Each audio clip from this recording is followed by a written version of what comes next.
Welcome to the most important live broadcast in the history of Straight Talk No Chaser. The energy is different, the air feels electric, and we have been on a 2 week journey, and the destination is here. With me, as always, is my partner in this movement, Trillionaire Trav. Trav, I can feel it, and the people are ready. How about you? Oh man, I'm excited. This is this is big business. This is Yeah. big business. So yeah, I'm excited about what's to come, what we're gonna build on today. Just having keys in the building, being able to share the same space with the brother. He's been doing a lot of tremendous work for the culture, for the community. And if we had 1,000 keys, if it was 144,000 keys running around, it'd be a major shift. So his brother's been doing the Yeah. work. Yeah. You've been doing the work. I've been doing the work. It's only right we come together and feed the people. That's true. That's right. So, for those of you who are just joining us, you need to understand the journey. And for the last 2 weeks, we've been doing things like Mindset Monday, getting raw and unfiltered about personal paths to liberation. We've been sitting with Trav and we've been talking about all types of things, knowledge and enlightenment, from financial to personal growth and self development. On Tuesdays, we did a fine tune Tuesday, and every Wednesday, like I said, we've been sitting with Travis. So that's really what we've been building on, and it really and truly has been for the betterment of the collective rise. Right, right. And I'm loving how we've been tapping into the metaphysical aspect of everything that's to come. And I feel like that's a major key is to understand the importance of mind power and spiritual psychology and how they align with success. Because I think a lot of people think success, and I don't want to speak for a lot of people. I'm gonna just say, I've noticed in my journey that there's a portion of the collective that focus solely on the material world, and we're in a new day, we're in a new age, more etheric, information age, as they say, age of the Aquarius. So yeah, just tapping into Right. that energy. I feel like it's and I know a lot of people like to say this is new age information, but I just feel like what we're really doing is tapping into the ancestral DNA and going back to how things used to be. I honestly think we've had AI and we've had lasers and X-ray vision and things of these what people would consider new discoveries. Um, when we break down the science of some of our great architecture, such as the pyramids in here in America, whether it's in Africa, we have pyramids in Asia, the Nagas, and all around, and you'll see that a lot of these structures are aligned with not only star constellations, but the precisions of the cuts of the stones and how is these stones elevated to build these structures. A lot of these structures was actually carved out of, they weren't even built, so to speak. When you say bringing material from other places, we literally just cut the temple out of the mountain. So with Right. that being said, I just feel like we're going back in time, and yeah, we've entered the sun cycle, as a lot of the master teachers would say when it comes to the 24,000 year equinox. So yeah, I love it. True. Love it. Look, guys, we're not playing any games here. This is top of the food chain type information. So, we're getting ready to sit down with a gentleman that you guys all know. His name is 19 Keys. And he's revolutionized the way that we think about economic power, like how Trav is talking here. Kind of, sort of, how it applies to us now. Yes, we may have had access to it. There's tons of civilizations prior to the time period of colonialism that utilized these things. And he is one of the brothers in the North American continent that helps to bring forth that knowledge and enlightenment and then also show you how to utilize it in today's world. So, if you haven't already, grab a pen, paper, and most importantly, share this live stream. This way, you can get more people of like minds in on this information because we may bring it to you, but more people that need it that you may know, you guys can share it with them as well. This broadcast, it needs to be seen by everyone in the conscious community and the melanated communities, because we are within a global diaspora with not only just this awakening but also the application of said knowledge. So Right. Trav, yes, what you been up to since Wednesday when we last talked? Well, I was in a little fender bender a couple months back, so I just been going through the motions with the therapy and and all of that stuff. So just getting my strength back in my leg and stuff like that. So for the last couple of days, I just kind of been working on my physical, and Mm-hmm. outside of that, just preparing for this interview. I've been definitely binging. I've always been a fan of Keys, or should I Yes. say, a supporter of Keys, but just kind of like diving in with more of an intent to present this information today. So a lot of my time has been spent diving into what Keys has been talking about lately, and Right. he has the Save Yourself tour coming. So just kind of like getting my mindset in alignment with what we have going on today. That's really been my last 48. Also, you guys out there, just make sure that y'all in tune. September 19th, we have the Evolution popping off in Atlanta. Oh yes. All right, that flyer will be on Madonna's page. It'll be all in her stories. It'll be on my page in the Yep. stories, and we're going to be bringing out a lot of star power. You know, they have their in the commercial industry. They have their what they would consider celebrities, and we have our celebrities. So we're gonna be bringing out some powerful individuals. Madonna will be in the building. I'll be in the building. King Simon is going to be in the building. We got Soleil, we got Lava, Yes. we got Free. It's just going to be one of those things that you don't want to miss, especially if it's, a lot of times you never get to get all of these people in the same building at the same time. It's either Especially. one or the Yeah. other. So, Correct. shout out to um, Sanye King for just doing the evolution every year and staying 10 toes down with that because Yes. what it does is it brings us all together. Actually, that's how we became family. Right. I was gonna say, give it up to Sanya, guys, because without her thought process for even bringing it to fruition, having a place for us to put it all in action, but also challenge the thought leaders to come together and network on another level. We talk about it, but the evolution is truly a place where you can see talk put into action. And Sanya has been very good at being the curator of spaces for things like that. So all the homage goes to Sanya on that one. This is the third year running, isn't it? The Yes, third annual, yeah. it's actually the fourth event, but third consecutive. I know she had 1 year where she took a hiatus, and so yeah, this is actually the fourth event, but third consecutive. Yep. So I Okay. know she's looking to do this until the end of time. So you know, try to get there this year, but there'll be more. The ultimate vision is to turn it into a whole weekend festival to where we can people can just come from all over and just hang out for the weekend, and we can really be able to chop it up and also make sure you get your contacts up. That's Oh very yeah. important. Don't come in the building being starstruck. You are a star, right? Okay, so with that being said, come in there and get your contacts up and make alignments with individuals who may have something that you lack or information that you may need moving forward. And a closed mouth don't get fed, so make sure you shake a lot of hands like the president. Right. Make sure you are networking. This is a major networking event. If you are an artist, you want to be in the building. Like we said, we actually have, I want to call them crossovers, crossover from mainstream to conscious and for the people. So people like Professor Griff's wife, you got Soleil. She was in the major industry and then now she's doing her own as a full on independent artist, which is beautiful because you actually do more on the independent side. And that's not just an opinion. Well, he's in the building. Actually, move my joint. Yes. So, Trav, the energy is here and it's already different. We're not interviewing a guest, we're sitting down with a mentor to many.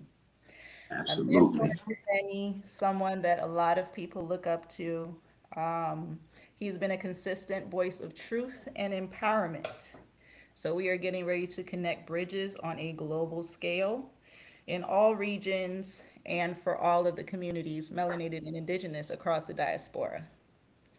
So Yes. this is definitely going to be monumental. You guys give him a few moments. We have 19 keys. He'll be coming in and sitting and speaking with us in just a few moments. Beautiful, beautiful, beautiful. Mm-hmm. Yes, yes, yes. I'm amongst the ancestors over here. I got all the shrines behind me. I had to invoke all the energy, bring it all together. You know what I mean? Bring it all together. And Understood. yeah, man. This is powerful, powerful alignment. Perfect time going into the fall equinox. But they Mm-hmm. say the fall is the time for harvest. It does say that. You know, so bringing it all together. So again, for anybody who Peace, is family. just Give me just tapping, a second. anybody who's tapping in with us now, we are bringing in our guest, 19 Keys. If you guys would like to pull up a chair, get you some notes, taking material, this will be the time for you to do so. Keys, can you hear us? Yeah, he said he Yes, need I. 1 second. Oh, okay. Mhm. Not a problem. Well, Travis, while he does that, did you want to build out on the time of Artemis for the fall? Well, yeah, like I said, the time of harvest is when we go out and all the work that we put in and all the planting of the seeds that we've been doing, all the information that we've been gathering, Mm, during these warm seasons. It's time to put it in. It's time to actually put it into play. That's where we at right now. And this is actually the last quarter going into 2026, mm, which is that's going to bring us back to when you're dealing with numerology into that 10 and then that 1. So right. 2026 is going to be a big year for unification. And shouts out to the brother Keys. He's in the building, family. Peace, peace. How are you? Peace to the family. Peace to the family. I'm blessed. How are you? We're doing well. Glad Thank we you for did taking this some morning. time out for us today. Absolutely. Thank you all for being involved with this whole process. Oh, yeah, of course, definitely. Well, without further ado, because I know a lot of folks who were waiting for this interview, they were just like, "Oh, you have who coming?" And I was like, "Yeah, he's gonna come and sit talk to us for a little bit." So, without further ado, I'd like to introduce you guys to one of North America's most influential, or one of the most influential thought leaders. He is one of the people that is most highly recommended as well as referenced when speaking about knowledge and enlightenment, mastery of self. Keys, 19 Keys, as you guys all know him. If you would like to tell the people about yourself. Yeah, I appreciate you having me on. I consider myself a thought leader, right? Which is a term that I co-opted because I thought that that would be the easiest to describe the work that I wanted to do, right? Leading us into enlightenment, but I felt that the world that we lives in loves to box people into things so that we can understand them. So I took the term thought leader. I was just gonna call myself a god, but I didn't know how that was gonna go over with all the masses when they gotta write that down on the sheet, on the call sheet. So I went with thought leader, and Yeah. as a thought leader, I think primarily one of the things I really love going into is, of course, consciousness and futurism, right? And as a futurist, my goal is always to prepare us for the future, right? I grew up really being enamored by technology, science, right? Just this idea of what we call the hereafter, right? There's a time where the devil's mind don't rule over our world, and our world is a reflection of our principles and original values. And so I've been working to make myself the embodiment of that philosophy so that I can speak it from a place of, you know, um, exemplifying the philosophy itself. So my whole thing is you teach people and then you apply it to yourself to show them what's possible, right? I have a show called High Level Conversations, and it's been doing really well. But when I first started, my whole idea was that the conscious community need to be shown at a higher frequency, right? I grew up with Mm-hmm. History Channel. I grew up with, watching Discovery Channel and things of that nature, and reading Scientific American. And so I remember reading those magazines, and I always thought that, man, the production and the design of them was so quality. And when I would hear brothers speak knowledge, they would never do it in a setting, right, that matched the quality of knowledge that they were given. And so there was this disassociation at the same time, because if I am to learn from you, then I want to be like you, because I assume that by learning from you, I become like you. But how would I want to be like you, right? We can all take wisdom from a homeless man, but only so far. You're not going to sit at the feet of a homeless man and he's going to tell you how to build a life of wealth, right? Unless you're trying to learn the lessons of how not to become like him, right? But when that man has Correct. either is on this journey of wealth or showing you some association with wealth, and it doesn't have to be you got gold chains and cars and things of that nature. Sometimes is that you're living a life, right? That other people say, man, I want to get to that point, right? And you can be in the design of what you do, and people care about the time that you take and the effort that you put in, right? Because time is wealth within itself. So the more time you put into something, we appreciate the value of that. And so for me, I always wanted to uplift our community to this point where the gods can compete with the devil, because the devil put in maximum effort. And oftentimes the gods believe that because we're good, we don't have to put in as much effort because we have the truth. And I just don't believe that's Sure. true, right? In every civilization in which black people have built on this planet Earth, we built it very beautifully, right? We designed systems, right? We engineered new thoughts and new thinking models for the people to believe in. So I've always understood that, because I didn't grow up off of Martin Luther King or Malcolm X. I grew up off the Honorable Elijah Muhammad and Minister Farrakhan. So for me, that was my emulation. Minister Farrakhan is a man with current power. The Honorable Elijah Muhammad built the greatest economic system that any black man in America has ever done, right, under the nation building.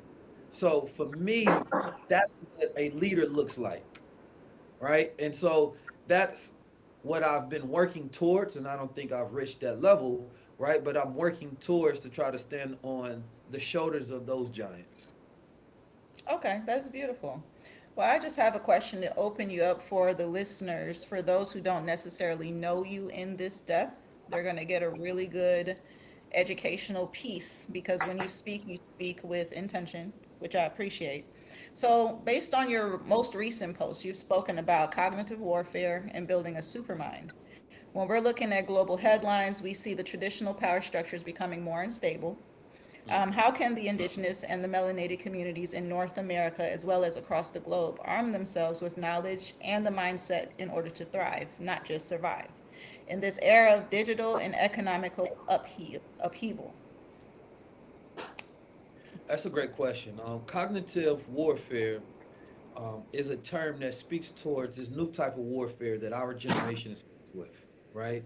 The previous generation faced with information warfare, controlling what you think by controlling your information environment. We only had access to so much information and access to so many different type of narratives that we were forced, the circumference of our thinking, right, was determined, right, as the Honorable Minister Farrakhan say, by the diameter of our knowledge, meaning that we were given, right, a certain school of thought, and we were controlled, right, based on what we seen on TV, what we seen in the media, what we listened to in the music, but there was somebody that controlled that information environment. Now, Mm-hmm. the new age, cognitive warfare controls what you think, or control how you think, right? Mm-hmm. Now, this is much different because that means that they're rewiring your brain itself, right? And so it's actually utilizing your own neuroplasticity, your brain's ability to change its identity, right, and to learn new things against you, because they're taking your old identity, they're running psychological operations utilizing algorithms, social media, right, multitude of different campaigns, and they're changing the way that you think and how you think. So Correct. therefore, I don't need to control the information when I control your perception of the information. I don't need to control the information when I control your identity, right? And what you're going to believe in the first place. This is why you're going to see a lot of people defending organizations that don't make any sense, because they've rewired their identity permanently. And this is the thing Mm-hmm. that we might not understand, that some of our brothers and sisters are so far gone that there is no helping them. But here's the more Correct. dangerous part: our children. Our children are the ones that will be affected by this more than anything, right? The current leader of AI, Sam Altman, came out, the Open AI CEO, said that there will be no child born that will be born smarter than AI. And think about that. We are the first generation, right, to experience AI as this new consciousness that exists on this planet Earth to compete with, a new entity of intelligence to compete with. But we're currently, right, measuring it on whether it's smarter than us. The next generation won't know that idea. They will only know intelligent systems that are greater than themselves. And so now we are the first generation that has the internet talking back to us, right? So we would just, coming up, you would have the AOL, broadband, dial up. You'll be able to read and write on the internet. Then we got apps. Right now, we have apps that can read and write for us. Now we have apps that can influence us. And they have the ability to influence a human being 50 to 100 times greater than a human being can influence another human being, right? And so when we start talking about cognitive warfare, who are those who are most susceptible for this psyop? You're going to look at those who are in poverty, those who are high stress, those who have low education, right? And so when we start painting this picture of the perfect victim, Black America is right there to be the perfect victim of this psychological operation because they catch you when you're dissatisfied, right? And so this is how the MAGA movement was able to create what they call a red shift. So they seen that the movement of the blue, the deep blue, that there was unalignment of values. And during that unalignment of value, you have this window of opportunity to realign it based over to your side. So you start speaking towards their values, right? And you start taking them down this intentional rabbit hole of thinking till it rewires their identity because now they feel like they're a part of something that they've now found themselves at a moment that they were lost. So that can happen to your child in your household. That can happen to, of course, the brothers in the streets. That is happening to them right now. And they don't have the mental fortitude, right? Or the digital literacy to even understand that there is warfare being played on them. So when they're scrolling on their phone and listening to content, they don't know that this is a psychological operation. They don't know that their brain is literally being hacked by machines. So this is why I want to speak this to the top of my lungs as a warning to all of Black America and peoples across the planet Earth, right? That this is a very dangerous threat. Africa is going to get AI. It doesn't have it at a high level yet because it doesn't even have high speed internet at a high level, and you need that new download speeds, 5G, 6G, etc. Who's going to give Africa internet? Right? Mark Zuckerberg and Elon Musk. Elon Musk is going to reach spaces that no other internet zones have ever been in. So who gets to determine what is shown? Who gets to determine the programming of that internet? He becomes the all powerful in Africa at this point in time, right? Correct. The same thing has been happening in America, but our defense systems are so low, right? And the only people that have a high defense system are those they consider to be conspiracy theorists. Why? Because a vigilant mind is always looking for threats, right? And so if you're always looking for threats, then you're not assuming it can happen to you, which makes you the perfect victim. So I want to make sure that we have the mental defense system set up, that we actually are prepared and we understand the threat of our day and age so that we can start building for the world that we're in. Old problems will always exist. We need new minds for new times. So therefore, I'm Correct. focused on what is the new strategies.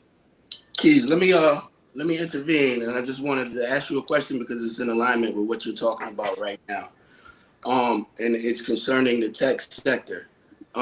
Give me like three ways because I know what you were saying was kind of based on what we're going up against. But can you give me three ways that we can actually leverage and transmute that energy using AI and blockchain to enhance our nobility Well, as there's indigenous a lot people of of the ways planet? to do that. That's a beautiful question. So, even though I look at the security side of it all, because the term would be cognitive security, which goes into it, and I don't want us to be pessimistic about the use of technology. I just want us to be cognitive on how the technology is used on us, right? Correct. And Yeah. so number one within that framework, because I did throw out a lot of problems, the solution number one is digital literacy and having the ability to fast from technology itself is your number one way to understand if you're being controlled by it or you're controlling it. right? If you can't fast from it and you can't put it down and and you're holding it the whole entire day and you're just scrolling endlessly, it's in complete control of you. Yep. It's in control of you. Right? Now, the opportunities that exist on this is for us, number one, to be educated, but number two, for us to create alternative systems. Mm-hmm. The reason that I know all of the AIs that exist out there. The reason that I don't constantly educate people on them, because I am not trying to pour an economy into somebody else's apps that's turning them into billionaires. Right? Right. So if I say, hey, use this app, right, like this, all I'm doing is taking some startup, taking whatever influence that I have and pouring capital into it via my influence. Mm-hmm. So, number one, for every single app that we see, for every AI use that we see, we should have a version of that that exists in the community, right? Here's the thing. If I know Bill Gates created an editing tool for content, or if I know 19 Keys created an editing tool for content, and let's just say they both work the same, right? Those who are aligned with my values going to go with me, right? And so therefore, we don't have to be the biggest one in the world, but we do, as we're going in this gold rush of AI, make sure that as we're building, we are economically empowering each other, right? Mm-hmm. And so no tool is the holy grail yet. So first is creating our alternative tools for each one that exists out there, create a parallel one, right?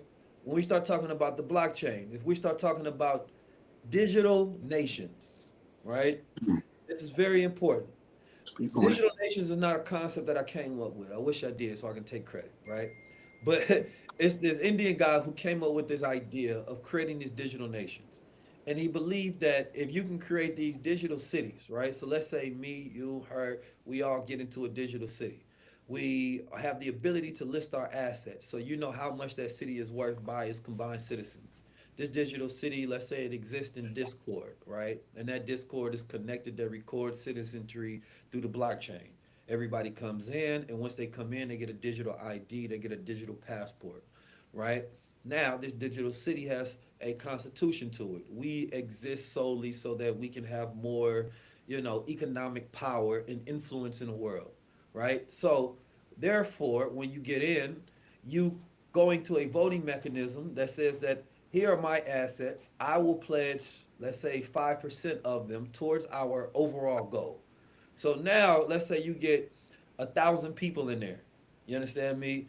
And each person is worth, let's say, $30,000 each, which is not a lot, right? Then you look at the average spend that a person will have inside of their income, and let's say that turns out to be $3,000, right? And so now you can look at how much money that you have within that economy readily available to spend and or invest. Now I'm using a very low number on purpose, right? So that people don't think they Right. have to be billionaires and millionaires for this. So now you can say, Right. okay, well, what we want to do with this? What are going to be the assets of the future, right? We know land, right? Energy, right? The wellness industry is booming. The medical industry is booming. Real estate industry, AI, technology. So we vote. Where do we want to start? Right? So now the citizens come together based on this constitution, this framework, right? And we say that we are now an economy that is worth, let's say, $10 million. Just start at a low ball, all right? And from this $10 million economy, we're going to vote on what we want to do next. Now, this starts all as digital, right? Then you can turn that into physical. I always think that land is always a good opportunity because the very members can benefit directly from that, right? Then you can create a model that you all can monetize on that. So, and the reason that I'm explaining this in simple terms is because I don't have to go over what a DAO is and what the blockchain is. These are the things that make this possible when at Right. first it requires so much infrastructure that this will be hard to do, right? But now you have an engineer on the back end that says, I just need y'all to vote. We'll source the deals, right? Everything will be transparent and then everybody benefits, right? So here's the Mm. thing. The one thing that we don't have today is excuses because we actually have so many resources that everything that we should be focusing on is what are we building? So we build digital cities that then turn into physical ones, right? And this idea of alternative cities is actually what's being built. So what they have is like a network nation, right? So a network nation is essentially you take your network that is digital and what does that look like if it became physical, right? So you take the uh, the brightest amongst you, the richest amongst you, the most influential amongst you. That is a network, right? And then you turn that into an infrastructure, right? And so this is what we are kind of failing to do because we're looking at unity as if it takes 45 million, when unity has divisions, not division, but divisions. Our Right. army has divisions, right? And so in those divisions, right, everybody comes under this umbrella. So I think the opportunity of our time is to look at every system that we don't like and create an alternative version of that, including cities. Salute. That That's was important. powerful. I love Never it. heard it from So that I have, aspect. I'm sorry. yes. No, no, you're okay. You're okay.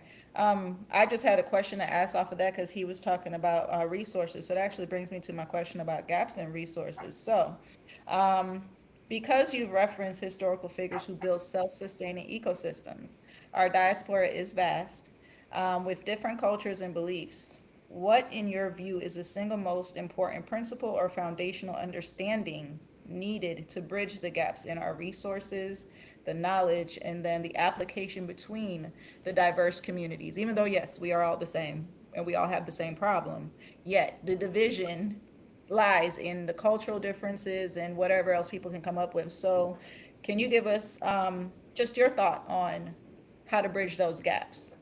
I think actually it first lies in understanding that we're all not the same, and all our problems we actually experience them completely different, right? Correct. And so you have the boule, right? The fraternal and sorority and the political and the, if you will, the Martha's Vineyard, you understand me, aspect of society, right? I get invited to go into those circles, but a lot of times it's a waste of my time, right? I don't mind going in, connecting, pulling out a network, being a spook around that, but I don't like wasting my time.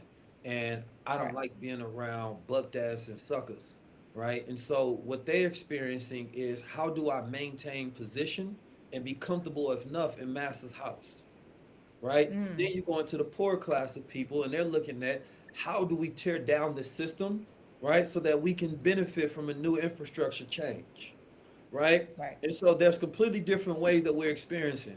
The person that's in DC right now that's on the street, they're experiencing the policies of Donald Trump in the streets of America, harassing them, locking them up, right? Where the elite class are experiencing it completely different. Maybe shutting out opportunities, maybe messing up ad dollars for them, right? Maybe changing the verbiage in which they have to communicate their blackness now, right? Right. And they also have the ability to afford more time away from those things. They can move from DC if they want to, right? So therefore, they're experiencing the problem differently. Ultimately, it's going to hit everybody the same. There's a more Right. immediate danger for the person that is impoverished, right? The person that's in the streets, right? The person that can't feed themselves, that the grocery prices are too high and they don't know what the job is going to be in the future. While everybody is saying automation, they don't even have the cognitive ability to learn the new skill because they're in survival mode, right? So oppression is hitting them completely different. And so if you want to make change in society, and this has always been our problem culturally, when you go into the W.E.B. Du Bois and you go into the Thurgood Marshalls and things of that nature, they've been solving for the black elite class and speaking from a black elite perspective, right? And so the reason why none of it ended up working is because they have been leaving out the poor, right, in the lower middle class, right? Let's just call them all poor class people in America. So they thought that by going to Harvard or some of these universities and being and working within a system was going to be the solve, not understanding that the system was the problem itself, right? That Correct. having ownership and power, not integration within a system and being accepted, would be the win. And so, first, it is our acceptance that black excellence in the way that it is framed today is a scam, right? First, it is our acceptance that the only thing that we can go for, and black people need to stop thinking that we have options. We no longer have options. We've tried everybody's method, right? And the only one that has stood true in my book, right, is the one that actually worked. Now, what is the one that worked? Honorable Elijah Muhammad is the only one that built the system. He's the only one that built an institution that worked while he was living. He's the only, in my opinion, man that set out with a vision and a plan and executed that vision in that plan. There is no other leader that you can look to in the history that can say while he was living, because remember, up until the time that he passed, the nation was successful. He never seen the nation fall. He never experienced the nation fall, right? His son sold off the assets. He built an empire at the time of living that is equivalent to a $500 million economy. But we don't talk about it. But everything that, and this is the thing that people might not like about this. We think we want a Martin or Malcolm. We don't. We really want an Elijah. We just don't know how to communicate it. We want somebody that builds the nation. Okay. We want somebody that builds the nation. He's the only one that built the nation. And within the nation, he's the only one that built alternative systems and jobs, right? He's the only one that built medical clinics, right? Had aviation, import, export, fish and poultry, right? Who created tens of thousands of jobs, who cleaned up men and women, took them from pimps, gangsters, drug dealers, right? And reformed them to be out there cleaning up their neighborhoods. So we think we want somebody that's going to just be the mouthpiece. But anytime somebody do that, we hate them because we think they're not doing enough. But we don't even have the ability to articulate what we're looking for because most people have never been taught about Elijah Muhammad. They only know what they disagree with. They don't know about the whole economy he built out. So I think that we're looking for an Elijah, right? But we don't know the experience of Elijah. I That's think powerful, that, Keys. yeah, I was You gonna wanted to say, say something because what he said led me right into my next question. It's no, just no. I wow how the was, alignment and everything is just flowing so perfectly. Because my yeah, next no. question, Keys, was definitely when we speak of slave ship to ownership, like what is the most common mistake that you've seen from the collective? And also, what is your one non-negotiable when it comes to economic success? Mm. From slave ship to ownership, slave ship is speaking upon how we're controlled by the world, right? When you at the level of slave ship, it is actually a point in life. So that point in life is bills are still controlling you, right? 9 to 5 is controlling you, right? You're still worrying about those things. Those things have you in reaction mode, right? So you're in survival state. That's the slave ship, right? So ownership, right, is actually just second tier, and there's actually 4 tiers to it. Once you Okay. get into ownership, that's like going from renting, right, to leasing or owning a house, right? That's like going from a job to having a business, right? And so now you're starting to take ownership of self. You take ownership of your emotions. You take ownership of your ideas, your spirit, your intellectual property. You take ownership of your defense, your protection, right? You take ownership of your culture and the protection of that culture, right? But at ownership level, you still don't have true freedom yet. You're on your way there. Rulership is another level because rulership is not just ownership, is where you have control, right? I don't need something in my name, but I have it in a trust. I stored it, right? I Okay. control it, right? If we look at the way the elites set up their wealth, they focus on rulership, right? So in rulership, you may not know the person who owns BET, right? But you may know the CEO, right? Because he is in the ownership position of what it looks like, but the rulership position is the one who pulls the strings. His Mm. name Correct. is not attached to it. So when there's a liability, nobody's attacking his name. We're going to attack Correct. the CEO because his name is connected to it, right? Correct. You're disconnected from the assets, but you still control them. The black man in America, right? He is being ruled right now. Culture is being ruled right now, Mm. right? So we feel like we own our skills, but do we control them? Can we use them for whatever we want to? Right? That's Yeah. getting into liberation.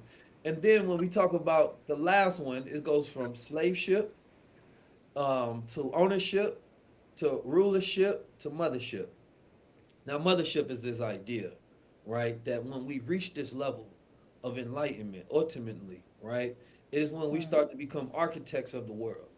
You understand me? That we live above all of these things that exist in reality. We're trying to travel through man's right systems in order to thrive and live above them. But the problem is we live in such a complex world that we can't ignore them. We can't act like man's systems don't exist, right? Because the world has such a vast population right now that you have to figure out how to keep law and order, Right. right? And so when you get to that point of rulership, you are now in the administrative position, right? Managing some of the world, right? Creating institutions, right? Then when you get to the mothership, you're controlling the philosophy that the world operates on, right? You're controlling the ideas that people argue about daily, right? Capitalism is an idea that came from somebody who's on the mothership, right? So that's a whole nother level of framework that most people will never get to. And at any given time on the planet Earth, there's only about 44 to 144 special thinkers who are on the mothership, right? And I Right. mean that mentally on that plane of existence. They don't worry about money. They don't worry about control, about power. All those things are automated in their universe. They're now figuring out, how do I steward the planet? What is the next phase of evolution of time on this planet Earth? Now, again, that's not for everybody, right? Correct. It's Most for people us though. from slave ship to from slave ship to ownership. So I get that. So we're dealing with that level, right? And what was the second part of the question? The second part was, what is one of your non-negotiables when it comes to? I mean, I don't even really want to even use the word ownership now. You got me thinking about the mothership, brother. But No, no, no. It's I think it's key. You're talking about economics. So I will offer this idea: harmony capitalism. A man, number one, must know how to do business. He must be a good salesman, right? He must have a good assistant. He must have a good logic and a know-how, right? I'm working on multiple books, but one of the ones I was just thinking about is called Becoming High Level. And I was really thinking about how I embody a lot of my principles that I speak on, and how do I teach that and turn it into a framework where the average man or woman can turn their ideas into systems, money, and influence, right? Systems, money, and influence. The system to automate it, the money to have the resources, right? And influence, right, is power. Influence typically comes at the rulership level, right?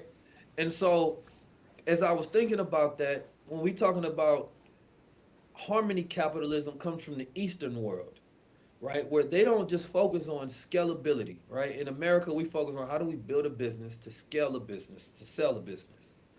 They focus on sustainability, right? How do we build a business that will last forever? Think about that. So as we're now training each other to scale businesses, which I completely understand, I'm not against us scaling a business or selling it for leverage or whatever you're going to do for that money, right? But what if we thought about creating businesses based on sustainability? It changes our framework. So now we're now trying to optimize, right? Not only how do we make the most amount of money, but how do we have the most amount of loyalty? So therefore, I'm building a business and I want this person to work within this infrastructure forever.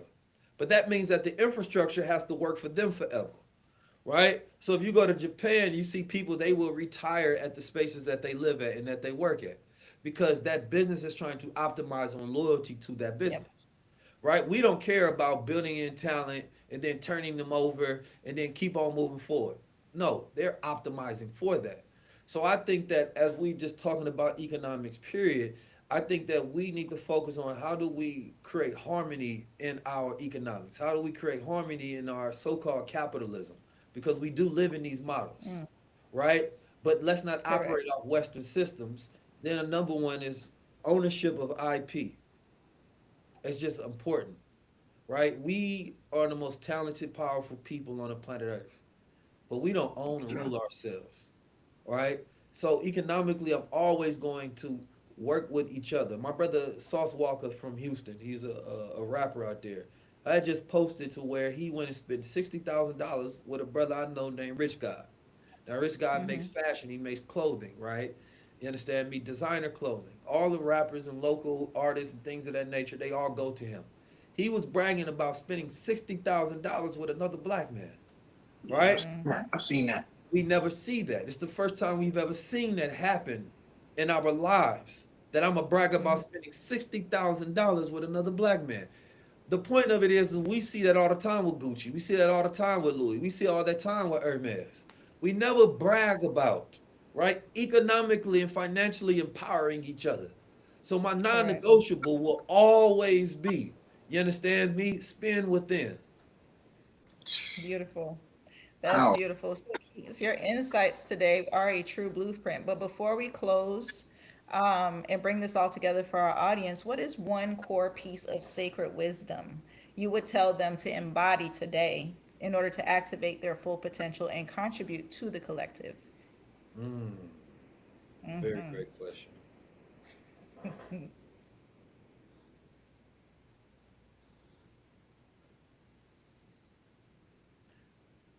I look at every day as I'm articulating this. I look at every day you have this ability where you have this creative power within. That creative power, people call third eye, people call being a god, right? Whatever you want to interpret it as. You have this power that is so powerful that you actually need to discipline it. You need to control it, right? Because you can think anything and you can create anything, right?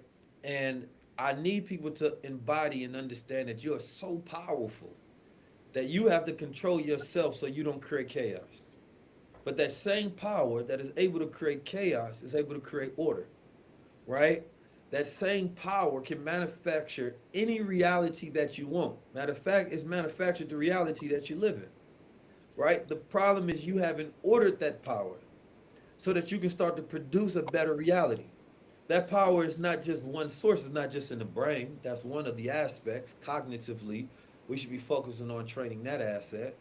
You have the heart, you have the gut, you have your spirit, right? You have your emotions. When you can get these things to align, whatever you believe wholly and feel becomes your reality, right? Your reality is what you expect and what you assume, right? It is what you believe within yourself. We have a lot of things we're trying to get ourselves to believe, but your reality is what you currently believe. Most people do not believe that they're worth more. Most people don't believe that they deserve more. You believe it from a logical level, but you don't feel it, right? And how do you know? Because your reality is a reflection of what you believe. So if you focus on honing in that power of your own belief, if you focus every single day on controlling what you think till it becomes what you want it to think, if you focus controlling what you feel until you want to feel that way, the greatest practice is through imagination. That's the greatest nation on the planet Earth. I wake up every day, I meditate, I read, and I drink me some supermind mushroom coffee. You understand me? Strengthen my day in that order. Straight up. You know what I mean? Yes, Shout out to yes. Superman. But in that order, because I first want to be in control of my day, and that's the meditation. I don't care if it's 5 minutes, 10 minutes, 20, 30. I got to start the day off like that, right? And the harder it is to do it, it means the more you need to, because the first law of the universe is motion. The second law of the universe is order. So we've been focusing on so much goddamn motion, right? But without order, we can't build. So Correct. everybody's in this motion phase, but it's the order phase you need to be in, right? How do I order my steps? Therefore, you're able to start architecting the life that you want. You have an idea. Now, let's put some order to that so that that idea can now be monetized. That idea can now be systemized when we record that process, right? And when that process is recorded, we now become influences so that we can now teach other people, right? So your journey is either you're becoming low level or you're becoming high level, right? But remember how powerful you are and remember what's required in order for you to discipline that power every single day. You need to start that day off thinking about how powerful you are and how your thoughts created the very reality that you're living, and it never cuts off whether you like it or not. Very true. Jeez, man, we truly appreciate you, King. Your contributions in uplifting fallen humanity has, you know, been a genius to watch, man. And you definitely inspired me. I'm actually older than you and Yes. been around for a long time. And you know, I've seen a lot of people come and go in this community. And I just think that you know, you're very likable no matter what religious faith people have. It's the way you present yourself. You don't push religion on people, and you just kind of really just give us solutions, man. And I want you to continue on your journey, and I want to let you know that I'm rooting for you. You know, I'm speaking for myself, Trillionaire Trav. I'm rooting for you, bro, Thank because you, brother. you know I know how hard it is to, and I don't want to use that word hard because it's really not. You know, like you were saying earlier, it starts in the creative faculty of the mind and imagination. So we have to use words that vibrate on a higher octave. But I know how easy it is to give up Mm. when you Mm-hmm. see just you could just simply scroll on Shade Room or something of that nature. And a lot of times, like I don't follow those, but they still pop up because of the Right. algorithm. And you just kind of see, man, how where we at, and the way you broke down the whole mothership. Where what I kind of got out of this whole thing is it's enough of us, you know, to make it happen. We just got to focus on the vision and participate with like minds, man. So I want to salute you, Thank you. and let you know, man, that even as your elder, bro, I'm looking up to you, and I appreciate everything you do for the culture. Man, all praises due. I appreciate you. Thank Yes. you all for having me on. I just want to We say appreciate yes, yes. We're living in a time where we don't have y'all started the conversation off. I heard y'all talking about harvest season. it. Mm. You have nothing to harvest if you never invest, right? We invest and we harvest, right? This is supposed to be a time. I interviewed the black president of Farmers Association, and we was talking about harvesting seasons, and that there's certain opportune times in which that if he don't plant certain crops, then he can't reap the reward. He has to wait for the next cycle. The Mm-hmm. cycle that we're living in right now on this planet Earth is an opportune time. It's an open window. Our enemies understand this. They understand that it's their time, right, for them to build a new world because we're in a transition phase, right? It is also the time for the people, the original people of this planet Earth, right, the majority population of this planet Earth, to take this time to execute, to build new ideas, to build new worlds. We can cry and we can complain about what's happening, but if we don't start investing, there's nothing to harvest. If we don't Mm-hmm. plant our own seed, start building our own institutions, operate with our own new mental models, we have about a year to get our shit together before it's too late, right? For then you're gonna have to wait for the next cycle that opens up. But they're planning who becomes the rulers of this world right now, right? And Mm-hmm. you're not at that table. So we have to create our own tables. We have to create our own worlds. And if the people of Tulsa, Oklahoma can be bombed and then rebuild years later, then how are you to carry the fear of what initially happened to them if they didn't let it stop them? Because Tulsa, Mm-hmm. Oklahoma was rebuilt years later. Mm-hmm. See, it wasn't the physical weapons that was the danger. It was the systems that they created that eventually destroyed Tulsa because then they built highways through it, right? So when we understand that we're missing the message, the true lesson is that we need to have the foresight to understand that just because the physical attack is over, that the enemy is not still planning. And the planning came in the form of systems. The planning came in the form of these strategic attacks that we didn't even realize was attacks. And that's what we're dealing with right now. The redlining of the culture to stop us from these opportunities of technological advancement, of building and getting our wealth, getting into cryptocurrency and blockchain, and building out the new AI systems, and building what the new education systems are going to look like, and creating our own alternative cities. We're in a very powerful time, so don't be distracted from the opportunity right now. Mm. I appreciate you, Keys. And I just wanted to add to what Travis said, but being an expat living in your region. And I know for a fact that people in my communities across the Caribbean, they listen to you, listen to other people as well, that are considered influential leaders here. Thank you for being consistent both online and in person. And then, streaming. We've met at different times, but you've been consistent every single time. So I can at least stamp and say, guys, because we reach quite a few different regions in the world.